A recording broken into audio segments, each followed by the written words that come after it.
There is a phrase in sports that carries an absolutely monumental amount of weight: the best World Cup player of all time. Today, we're unpacking exactly what that means. Because let's be real, this isn't just about who scores the most goals on a random Sunday. We are talking about the absolute pinnacle of human athletic achievement. It's where literal legends, guys like Pelé, Diego Maradona, and Lionel Messi are forged in the span of a single, grueling month. The title of best in this specific arena, it's the most coveted, highly debated, and fiercely protected crown in all of sports, hands down. Which immediately forces us to ask this massive, debate-sparking question. What truly makes a player the absolute best on the world's biggest stage? Think about it for a second. This isn't regular club football. You don't have a 38-game season to recover from a bad week. You definitely don't get to buy your way out of a slump in the transfer window. You're playing with your countrymen, carrying the hopes of tens, sometimes hundreds of millions of people, knowing that a single mistake will be replayed for generations. No pressure, right? The stakes are just impossibly high, and the pressure is completely unique. Okay, let's dive into this. Defining World Cup greatness, or the ultimate stage. To really evaluate these players, we first have to look at how the stage itself has evolved, and with it, the giant magnifying glass hovering over the athletes. Back in the 1930s, at the tournament's inception, greatness was pretty localized.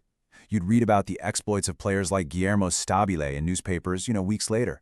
But by the 1970s, the introduction of global, full-color broadcasts turned players like Pelé into these international, almost mythical icons in real time. Fast forward to today, the 2020s digital era. Every touch, every single pass, and literally every bead of sweat is subjected to intense, microscopic global analysis on social media. The pressure on anyone striving to be the best hasn't just grown, it has scaled exponentially. Moving to Section 2, the metrics of legends, deconstructing the best. So how do we actually measure true greatness inside that massive pressure cooker? Well, being the best in this context is about way more than just raw athletic skill. It's an intersection. It's peak athletic dominance colliding with unbreakable mental fortitude, all while possessing that incredibly rare ability to elevate the entire team around you. Remember, this whole thing is a month-long sprint. You have to sustain this impossible standard while living out of a hotel, dealing with wild fatigue, and navigating the intense emotional roller coaster of knockout football. Now, what's really interesting about this slide is how the tournament itself tries to award greatness in two distinct ways. On one side, we have the Golden Boot, awarded to the absolute top scorer, like Miroslav Klose or Jess Fontaine. It's objective, undeniable math. But on the other side, we have the Golden Ball, awarded to the best overall player.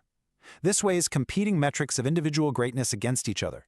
Is the player who finished the most chances definitively better than the player who dictated the entire rhythm of the tournament, the way Zinedine Zidane did back in 2006? It's a really tough call. To really measure the impossible, we have to look across a whole bunch of specific criteria. Sure, we have absolute goal scoring and crucial assists, the shiny stats that make the highlight reels.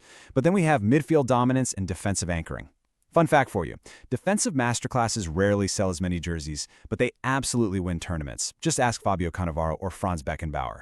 And then we have the intangibles, the clutch factor in the knockout stages and true leadership under pressure. A player who enters the best of all time conversation usually transcends just one or two of these categories. They literally check almost every single box.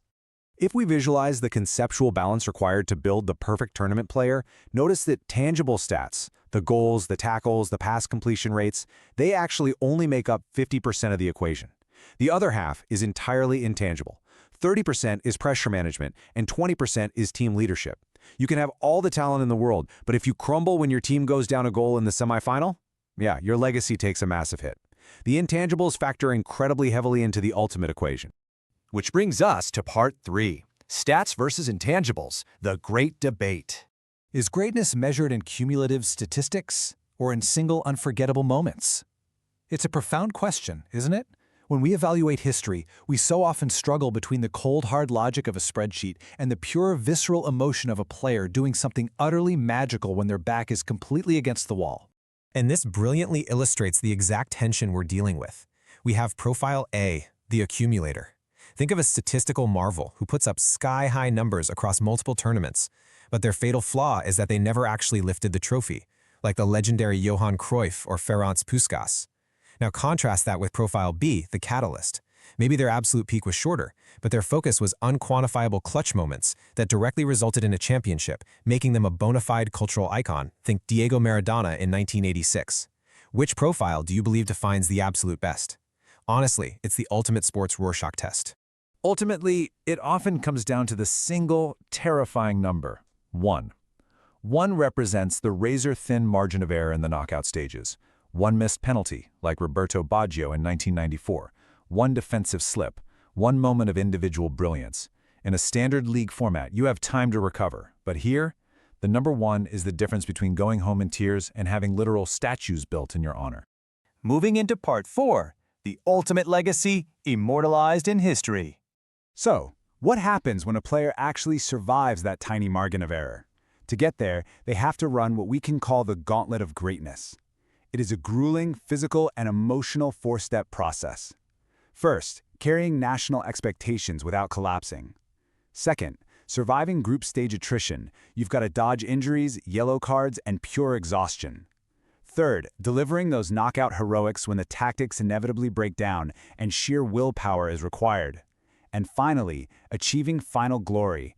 Etching your name into the definitive history books requires conquering every single one of these steps. No skipping. Let's move to and see how this builds into contrasting ideas for a career. Longevity versus single peak dominance. Do you reward the player who completely owned one single month-long tournament, dragging their team to the trophy almost single-handedly, or do you reward the player who maintained a wild standard of excellence across 3, 4, or even 5 different eras, adapting their game as they aged? Both are incredible feats of human endurance, for sure, but they offer completely different blueprints for a lasting legacy. Which leaves us with this final, forward-looking thought to ponder. If the metrics of the game continuously evolve, as sports science improves and tactics constantly shift, will the world ever definitively agree on just one best World Cup player of all time? Or is the real beauty of this tournament the fact that greatness is a moving target, constantly redefined by the next generation of players stepping onto the ultimate stage? Keep exploring the history of this amazing sport, look at the numbers, watch the old footage, and maybe you'll find your own definitive answer.